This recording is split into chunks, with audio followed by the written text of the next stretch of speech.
On today's episode of the Coach Steve Show podcast, SmackDown happened at the Oscars. Curbelo decides to leave the Illinois Fighting Illini basketball team, and former Illinois Fighting Illini Adam Miller decides LSU was not the right place for him. And the NFL comes out today. They will change its overtime rules. Many will be okay with it, and some of the old timers may not be okay with it. We're going to discuss all of that today on the Coach Steve Show podcast. Okay, let's roll.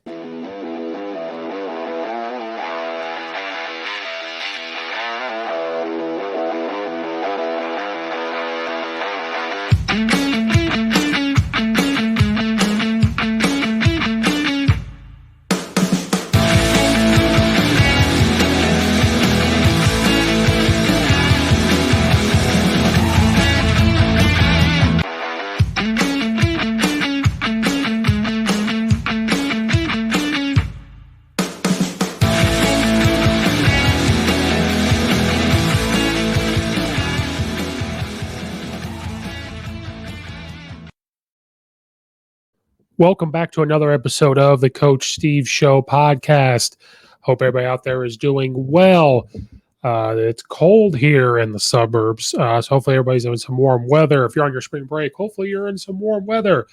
But welcome back. This podcast is brought to you by the Belly Up Media Network. If you go to Belly Up Sports, which was the old name, but to change it to media. But right now, if you go to bellyupsports.com, check out all the blogs and podcasts and all the types of stuff there for everybody, not just sports. There's something there for everybody. So bellyupsports.com, check out the Belly Up Media Network. And this podcast is brought to you by my friend Coach Stone and Coach Stone Football and his Back to the Basics books and drills. If you go to coachstonefootball.com, check out his Back to the Basics football drill manuals. His very first book is over 500 pages of drills for all you football coaches out there that are looking to get back to the basics. He takes all the work, he takes all the load and all the work for you. He has tons and tons of books out there and something for everybody. You will never have to look up another drill again, I promise you. Thank you, Coach Stone, for sponsoring the podcast. Make sure you guys hit the like button and the subscribe button. I'm out of YouTube jail, so if you're watching on YouTube, please hit the like button and the subscribe button. The podcast can be found anywhere you can find your podcast. Please rate it and follow it. Be a friend, tell a friend. The Twitter is at Coach_Steve72. Facebook page, the Coach Steve Show. Twitter also out there, Coach Steve Show. Check all that stuff out on Twitch even. So go check that out. Go do all that for me, please, and thank you. So, like I said, we're going to start off. SmackDown came at the Oscars. Old news because I'm a day late. Sorry. I had other stuff going on. I had another baseball game today. Got my very first baseball win as a coach. Pretty excited, but more excited for the kids. Played in the cold. It had to have been 30 degrees outside. So if you hear me sniffling or have some type of cough, that is why. But SmackDown happened at the Oscars. Everybody's talked about it, so we'll just wrap it up real quick. Everybody already knows Will Smith walked on stage and smacked Chris Rock in the face because Chris Rock made a joke about his wife. She has a disease where she does lose her hair. And he made a joke about a movie she was in like 20, 30 years ago, G.I. Jane or whatever. And he said, I can't wait for a G.I. Jane 2 because she has the hair. It shows Will Smith laughing. She's not laughing. Camera cuts away. Cuts back to Will Smith walking on stage. Smacks Chris Rock in the face. Walks out and then he says, keeps my wife name out of your effing mouth. Says it a couple times. And then it shows people consoling him and everything else. And then last night or this morning, Will Smith issued an apology to Chris Rock. Now, during his speech, Will Smith did win an Oscar for his role playing the Williams sisters' dad. And, you know, during it, he apologized to everybody but Chris Rock. And then today he issued an apology to Chris Rock saying he has to be better and all of this stuff. I think Chris Rock came out and kind of basically accepted it pretty much. So don't be surprised if they are hosting the Oscars next year. Don't be surprised if we see a commercial. Don't be surprised if Chris Rock goes on tour that Will Smith just doesn't pop up and joins him. So, like everybody else's reaction, I'll tell you this, guys. I don't watch the Oscars. I don't think I've turned on the Oscars ever. Maybe I have once or twice, but I had to have been 14 or 15, maybe something like that, turned it on. But or if somebody else has had it, I know my good friend Logan watches the Oscars. I read Logan's things on different awards he does. Like I call it a blog. Logan, if you listen to it, I call it a blog. A blog like he does. He calls them the Logies, and he talks about this. I'll read that stuff because I trust what Logan says. But outside of that, I don't watch the Oscars. I don't watch the Emmys. None of it interests me. I will just read about it later. I'll say, oh, that's cool. You know, so-and-so won this, or so-and-so won this, or this movie won this, because as the years have gone on, these award shows, I don't even probably know 70 or 80% of the movies because I only like certain genres. You can't tell me there's all these old school comedies anymore, because a lot of the old school comedies you can't make anymore because people turn everything into politics. People are too sensitive. People can't handle a joke. People are saying, well, this, you know, the type of Will Ferrell movies we're talking about, and back in the day, you couldn't make them anymore. And because people are too sensitive. So I don't really pay attention. Yeah, I'll read about it. Like, oh, did Spider-Man win something? Did Marvel win something? Did this movie win something? Cool. I'll read about it later. I don't watch it. This brought a lot of attention to the Oscars because either people had just turned it on or they saw it on Twitter like I did, and you want to turn it on and see what happens. So I'm sure their ratings went up a little bit. At first, looking at it, I said, this is not real.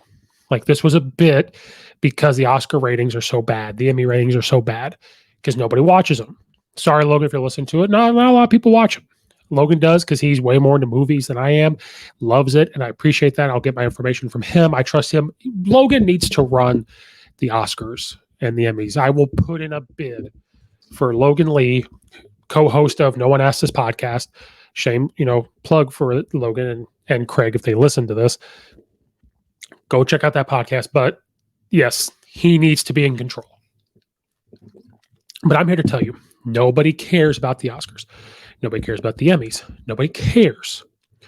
And the reason why, that's probably a little mean. People aren't as interested to watch it live. We'll read about it later. The reason why people don't watch it is because, one, I think it's because half the stuff, or over half the stuff, we've never even heard of. We'd have to go way out and about to watch this stuff. One of them. Second, it's become too political. So Ricky Gervais, who had his speech right before COVID, was 100% right. They go up there, they get an award, and then they churn it into politics. Even this one, at the very beginning, they turn it into politics with some bill in Florida. Like, that's what it is. They use it as a platform. Some of these people that are in Hollywood have no touch with the people that are buying the tickets. Some do. There are a lot of actors who I guarantee you can relate to us normal people. But then there's a lot of, mostly Hollywood, I want to say about 85%, that don't understand. They get too famous, rich. I guess you could say rich. There's more rich people out there than people in Hollywood. But they get to an elite level, and that's all they know. And all they know is from one script to the next. They don't know anything else. They make everything political. They don't understand what's going on in the real world. They don't understand, because these are the same people, that sat in their mansions and said, oh, guys, make sure you stay home. Like, don't go to work. But there were some people during a pandemic where they didn't have a choice and they had to go to work. They had to provide. Those stimulus checks didn't cut it. So sorry that millionaires in their mansions told people, normal class working people, and that just showed the final nail in the coffin for me, that they just don't understand normal people. But I digress. I'll read about it later. But this brought a lot of attention back to the Oscars. And here's the thing about Will Smith. Now all of a sudden people are talking about, putting him in jail and this and that. Chris Rock didn't press any charges. And that's where some of this comes from. Was it staged? Was he supposed to do something different other than smack Chris Rock? Was there supposed to be something? Chris Rock didn't expect him to be smacked, but was there supposed to be another bit? And that's why he's really confused. I don't know. Now, one of the things being talked about is Will Smith is a crazy person. And I don't think he's a crazy person. I just think he's a person that has put up with a lot over the years, and it finally built up. And it built up. Now, remember, Chris Rock made a joke about his wife back in 2016. But ever since then, is there something going on between them that we don't really know about? And then, remember, his wife embarrassed him when they went on and talked about an open marriage, how she cheated on him, how she hooks up with other people, but convinced Will Smith to be in an open marriage. And why doesn't Will Smith divorce her? Well, he said that he honors the marriage and, blah, blah, doesn't believe in divorce, basically, and this and that. And the look on his face when they did the interview, and then she's gone on and talked about it more. And then the pandemic, and then, all the pressures from that, even though he has money, but sometimes money doesn't dissolve you or get you out of a mental state or depression or whatever. That doesn't work that way. So Will Smith is a person that's had to deal with all this, because picture what he went through, an open marriage or being cheated on. A normal person, it doesn't get elevated. When you're Will Smith, it gets elevated times 150 that he has to deal with and probably hears about every single day. So I think, because it showed him laughing. So I think it showed him laughing, and then looked over and she was mad. And then I think either she said something or whatever, and it just snapped and he just said, screw it. Now, should he have walked up there and smacked him? No. If this was true and none of it was fake, he should have just yelled, keep my wife's name out your mouth. He should have just yelled that. Well, now the confusion is why was there no security there? Why was there no security to escort him off? And that's where it becomes like nobody rushed. So that's why it looks like a bit. But now you're seeing comedians post all over. What's going to stop somebody from a arena from doing this? Well, you should have security in front of you at all times. So something like that never happens. So I'm kind of confused on what you're saying. You should already have security there so nobody rushes the stage. This should already be planned. So if this is your wake-up call, oh my gosh, I hope nobody rushes the stage. Well, you're behind on the time, so I do not feel sorry for you at all. And then it got talked about masculinity and like, oh, he's sticking up for his woman, whatever. Just shut up. Just shut up. Can we quit making things, overcomplicating things? A fish is a fish. If it sounds like a duck, quacks like a duck, it's a duck. Square is a square and a circle is a circle. Call it what it is. There's some things that are exactly what it is, and we don't have to overanalyze. We don't have to get political. We don't have to get too, on our words, like make sure everything's 100% correct. Just stop. Sometimes it is what it is. And Will Smith just proved he is just like any normal human being. Any normal human being that pushes things down, it takes nothing to flip it off. Anything. Now, should he have done that? Probably not. Not supporting that.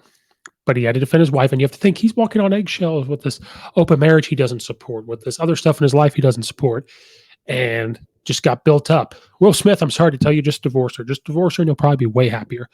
But can we get over it? Like, it happened. Chris Rock is not pressing charges. He accepted the apology. Will Smith said he's going to be better. You're never going to see that type of thing ever again. People are saying he should never be invited back. He's dangerous. He's violent. Is he really? Where's his track record of being violent? And all that stuff. I think maybe something was supposed to happen between them, and then this happened, so Chris Rock was even more thrown off. But that's just what I think. But it did kind of look like a wrestling thing, right? When he just walked up. At first it looks fake. It looks like a great, like, Hollywood, like, smack in the face.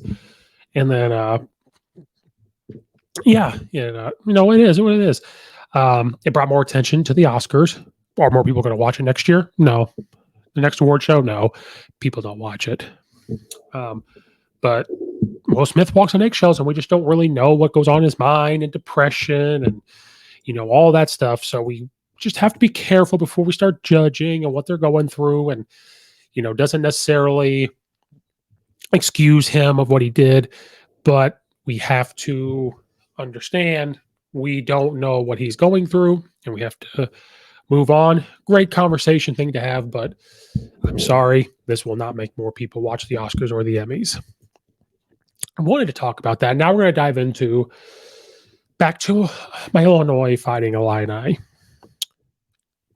Yesterday, Andre Curbelo announces that he will be entering the transfer portal.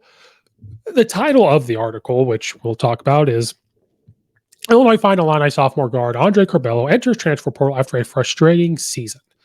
And it was a frustrating season for him. We're going to read what he put. Illini Nation, where do I begin? These past 2 years have been insane. So many memories, amazing moments, and some hard times that we had to battle through. I am so thankful I could be a part of this program.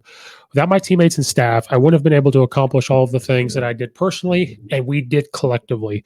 I am thankful that I was a part of the two amazing teams here at the University of Illinois and for the relationships I have made. I am thankful for all the support from the Orange Crush. You all were my energy and the reason I never stopped pushing. Unfortunately, my time here at UIUC has come to an end, and I've decided to enter the transfer portal.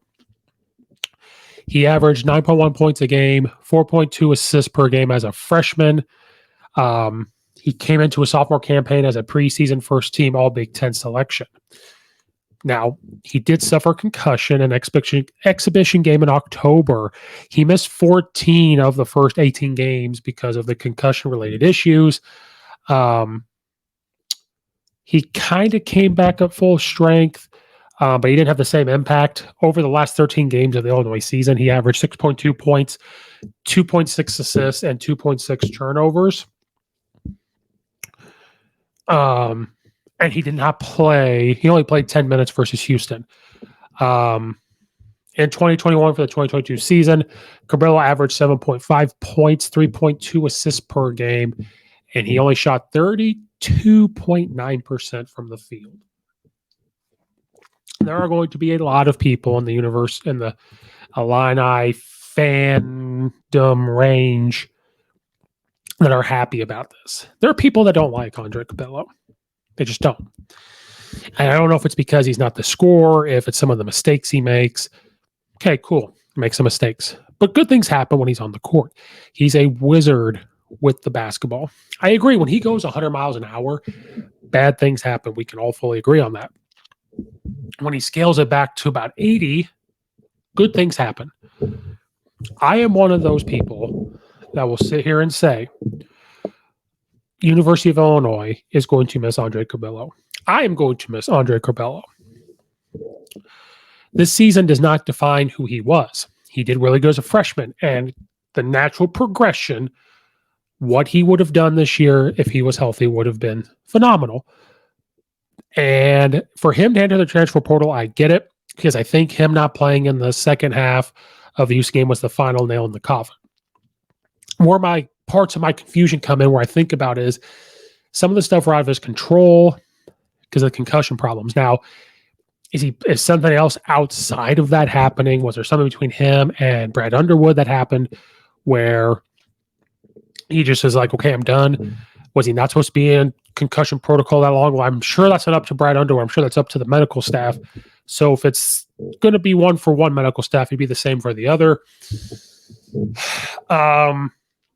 Maybe the frustration came when he came back into play, that he wasn't starting, that he was just the way he was being rotated. Well, at that point, he has to understand if Brad Underwood has something good going with the guys he's rotating in and this and that, and we're competing and we're doing things, you can't always just be shot in there, because is it going to mess up the flow? Is it going to mess up what Brad Underwood was trying to build and get there? It's very possible that that's what he was frustrated with. And I'm sure he has talked with Brad Underwood about leaving. And I'm sure that's what was talked about. He probably told him, hey, this is why these were done this way. I hope that nothing bad between Brad Underwood and him happened, because all last year, freshman Brad Underwood kept taking him under his arm and like being a dad figure, it looked like, and all that stuff. We are going to miss Andre Curbelo, the way he can bring up the ball, because we're going to have to look for a point guard. He could have been the point guard. Now, his mid-range shooting did not get better from his freshman year, but again, he had been hurt. And I said this on a different episode of my podcast. January, February, the mistakes he was making in January, February, I think is what I call November, December mistakes, because he's behind. Does that make sense? So the type of mistakes he was making in February, January, a little somewhat January, but February and a little bit of March, those are the type of mistakes you make early on in the year. I guarantee if he would have played from beginning to end, one, he may still be an Illini. Two, he would have been way better, way better. Just something happened at the end of that Houston game where he didn't play the rest of the half. And Brad Underwood's very big on, you do one or two things and you don't do one of these things, I won't play you for a long time. So something probably happened, probably the last nail in the coffin for him. He's off. This transfer portal does allow people, when they're not happy somewhere, to move on. I've talked about the transfer portal, at least from a football perspective. The transfer portal was put in probably because of the coaches, but also because coaches had a lot of power. If a kid wanted to leave, they either couldn't or they decided where they went. Now they kind of have this open thing. So Illinois is going to have to try to replace Curbelo, a guy that can bring the ball up, a magician to get to the rim, and a magician with the ball passing. Just didn't work out this year. I'm not the biggest fan of the transfer portal, but I also get it because if a coach can leave, they should be able to leave. It gives a kid, when you get recruited, if it doesn't work out the way they want, but it also does open the door for people call soft society where, it didn't go the way I wanted. Well, instead of working harder and battling and maybe starting next year, we leave. I'm not saying this about Curbelo. I'm not saying that's what it is. I have just seen situations in other schools, especially with, with football, that this is kind of what it is. But I respect Curbelo. I wish he was still in Illini. I am one of those people that support him. You guys out there that don't support him, I'm sorry that you didn't like him. But he's off. I have no idea where he's going to go. Might go to the East Coast. There might be a Big East team he can join. I hope it's not another Big Ten team. I don't think he would do that. Maybe he knows that maybe Kofi's going to leave. That's another reason. So maybe he sees a rebuilding type thing happening. But Brad Underwood's got a good recruiting class. But Illini will miss Curbelo, will miss everything that he brings to the table. He would rebound too as well. High energy. Will be a sad thing to see him go. Speaking of the transfer portal, another person has entered today, an old Illini, and Adam Miller, who left Illinois last year and went to LSU. LSU Tiger guard and former Illinois transfer Adam Miller has entered the transfer portal. He averaged 8.3 points and 2.8 rebounds in 2021 for Illinois, but then this year he tore his ACL and missed the entire season. He is the second LSU player to enter the transfer portal on Tuesday. Their freshman center, Colbert, has also entered the transfer portal. And this is what I'm talking about. So NCAA introduced the transfer portal in 2018, providing athletes a path to explore other options. Players do not need to ask permission from their coaching staff in order to transfer. They merely need to request that. Compliance, enter their name. Usually it takes 24 to 48 hours for a player to fill on the request. Schools are free to contact a player without restrictions once their name appears in the portal. So that's what I was talking about earlier. So Adam Miller now enters the transfer portal as well. The big question is, I know when you transfer, so we got Omar Payne transferring to the University of Illinois. If he decides to transfer this year, he has to sit out of here because he's transferring twice. So Adam Miller transferring again. The question is, does he have to sit again? Logan made a good point saying that since the coaching change, maybe he doesn't have to. Maybe because he was on the injured list, he doesn't have to. So now the question is, should he go back to Illinois? I've already seen it. Should he go back to Illinois? The coach part of me and the jerk part of me says no, because it's going back to my thought process of, is the transfer portal always a good thing? It is a good thing, but it's also giving kids a way to not compete and battle. And if they're not happy and all that stuff, which I think you have to look at both sides. I'm not saying one or the other. I think you have to look at both. But then a part of it's like, well, Adam Miller, you thought the grass was green on the other side. I know he got hurt. I didn't want him to get hurt.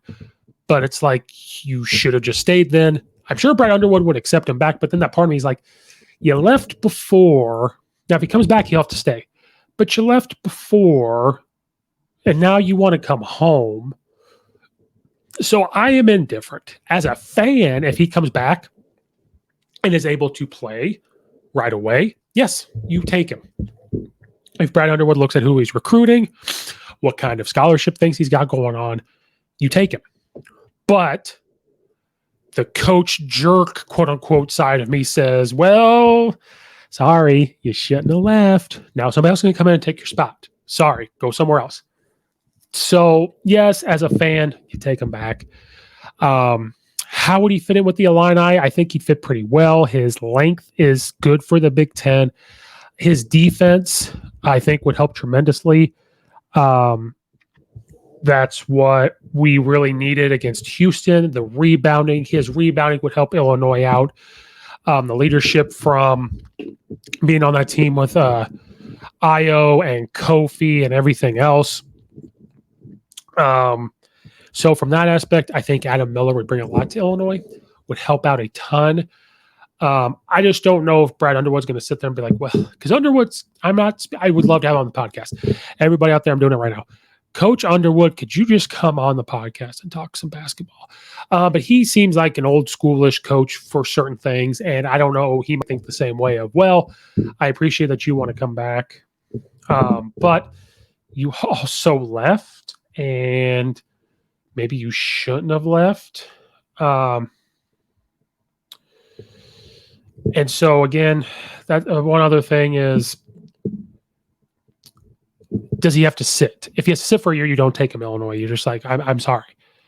That's a waste, not a waste of I don't know if waste of a scholarship is the right word. But you are kind of like, hey, we could give a scholarship to somebody that could play right away if we had to put him in. So who knows? And he had the torn ACL. He hasn't played in a year. So I don't know. Realistically, he could come back to Illinois, but I think Illinois just needs to just recruit, and Brett Owen needs to keep doing what he is doing. Before we get to the final part of the podcast, you football coaches out there, I want to talk to you about your offensive linemen and your defensive linemen. They are the guys that take lots of hits each and every day when we get into practice, when we get into the summer. Some of you are going to do spring ball. I don't know what that is. But we get into the summer, we get into the fall. They hit all the time. It's the best position of football. They hit every single play. But that's a lot of hits. And then trying to hit the game.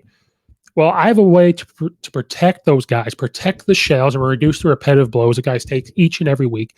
And it's Guardian Caps. If you go to guardiansports.com/guardian-caps, use the code 15OFF and save 15% off your order to get yourself some Guardian Caps, which just goes right over the helmet. It absorbs 20 to 33% of the impact. It's worn by over 5 NFL teams and 200 plus colleges like Georgia, Alabama, Oklahoma, and Penn State. I'm here to save you guys money. I know high school stuff. We've got to save you guys money. Understand it. I'm a high school football coach as well. We've got to be able to save you guys money. So again, guardiansports.com/guardian-caps. Use the code 15OFF, or just click the link in the description. Click the link in the description below. Use the code 15OFF to save 50% off your order. It will help you out so much. Thank you, Guardian Caps, for sponsoring the podcast. And football coaches, while I still got you, coming up into spring ball in the summer, special teams is a third of the game. You got to help out your special teams, and that especially means your kicker. To get them to kick farther, to have a strategic option on squibs and onside, yes, there's strategic options. It's probably your kicking tee, believe it or not. So if you go to launchpadkickoff.com, check out their kicking tees. They have these flaps where you can strategically place the football. It has a little pamphlet to tell you how to place the football. Your kicker will kick farther. It will be able to help out with onside kicks and squib kicks. So I'm here to save you money on that too. If you go to launchpadkickoff.com/CSS and use the code CSS at checkout, it will save you 10% off your order when you buy one kicking tee. When you buy two, it's going to save you more money. And then if you pick the 4-pack, you're going to get that fourth one free. So you're only paying for 3, you'll get the fourth one. So if you go to launchpadkickoff.com/CSS and use the code CSS at checkout, it's going to save you 10%. Or buy 3, get the fourth one free. Or when you buy the 2-pack, it's going to save you up to 15 to 20%. So go do that for me. It's going to help out your kicker. Thank you, Launchpad Kickoff Team, for sponsoring the podcast. Final part of the show. The NFL has heard us people that wanted the overtime change. They didn't do it before. So to all of us that wanted this change from the great playoff game we had with the Buffalo Bills and the Kansas City Chiefs, where in overtime, especially in the playoffs, but in overtime, when the person gets the football, a team usually wins because they win the coin toss. When the first team gets the ball and they go down and score a touchdown, they win the game. It got pushed. We had this great game with Kansas City and Buffalo Bills. Kansas City won the coin toss and marched down the field, scored a touchdown, and boom, it was over. Bills offense didn't have a chance to come out and score. Now, it changed. Finally changed. Today, the NFL came out and said they will change the rules. The league's owners approved a change to overtime rules that will ensure that both teams will receive a possession in overtime. The NFL announced. The NFL Network insider Ian Rappaport later added that the vote was in favor They was in favor. The voting was 29-3. The rule change will only apply to the postseason, where the advantage has statistically been skewed towards the team winning the overtime coin toss. 10-2 in such contests since the previous overtime format began in 2010. The playoffs are also the same from which the most passionate talk show and water cooler debates stem. This year, the discouraged emerged from hibernation, and from that game. Excuse me. So they have decided to change it. So they heard us. They heard the cry. Now there's going to be people out there saying that they don't want this because the game can go on forever. First of all, I don't think anybody would complain about the NFL game going on for a while. We would have taken 2 more times of that. You still have, now it can end in a tie in the playoffs, but you still have the quarter time. And then when you get to that, and the rule changes. So they heard us. Now there are people out there saying, well, they should just play defense. And I heard that. People close to me in my coaching circle said, hey, Buffalo Bills should have just stopped them. The defense is out there paid to stop them. And I said, I get it, 110%. But I could say that when you put the Bills offense out there and say, okay, Chiefs, now your defense is turn. It's not 100% fair. That's why I like the college one where you get a chance. Like, okay, defense, your job is to now stop them. And when a team wins a coin toss, they get the offense. It's better than it was when you just came down and kicked a field goal to win the game. But it's like, okay, we come down and we can, it was when you come down and you just kick a field goal, the other team has a chance to go out there. What's the difference? What's the difference between going down, kicking a field goal, and then the offense can come back out? Where it was, well, if you go down and score a touchdown, it's over. Makes sense to do it this way to keep it consistent. So now it tells them, okay, defense, it's still your job to stop them, because if you stop them, we get the ball back, we can score. But if the defense doesn't stop them because some fluke thing happens, some penalty or whatever, well, now your offense can go out there and try to bail you out. And then we just go back and forth. Like, you're getting chances. It's like a game. And I am all in support of this, because now it gives the offense an opportunity to go out there and match and say, okay, Patrick Mahomes, you scored. Okay, Josh Allen, now it's your turn to try to do it. And then it gives the Bills an opportunity to say, you know what, we go down and score, but you know what, we can go for 2 and win the game. It just gives the team a fair opportunity. I understand the argument. Defense is paid to stop them. Offense is paid to score. I get it, and I hear you, and I get it. Support it. But this just is more of a fair way. When one team gets an offense to go out there, this is just a fair way to do this. I am all in support of this rule change. Glad they heard us. Glad the NFL finally did something right. This is not a rule change that's going to affect the refs during the season on a play or a foul. This is a good thing. NFL did not screw it up. In support of it. So thank you, NFL and owners, for hearing us. So that's it. We're wrapping up the show. Thank you guys so much for watching and or listening. Again, hit the like button and the subscribe button. If you're listening to the audio version, follow it, rate it, be a friend, tell a friend, all that good stuff. Gotta like it. Please keep subscribing, like it, get those numbers up, get the views up, and all that good stuff. Thank you for watching all the other episodes. Check out the weekly podcast episodes. I'm going to keep trying my best. Check out all the affiliates in the description below. Thank you guys so much for, anybody that ever watches or listens. I can't say thank you enough. Thank you guys so much. And until next time, this is Coach Steve, another episode of the Coach Steve Show podcast, and we are out of here.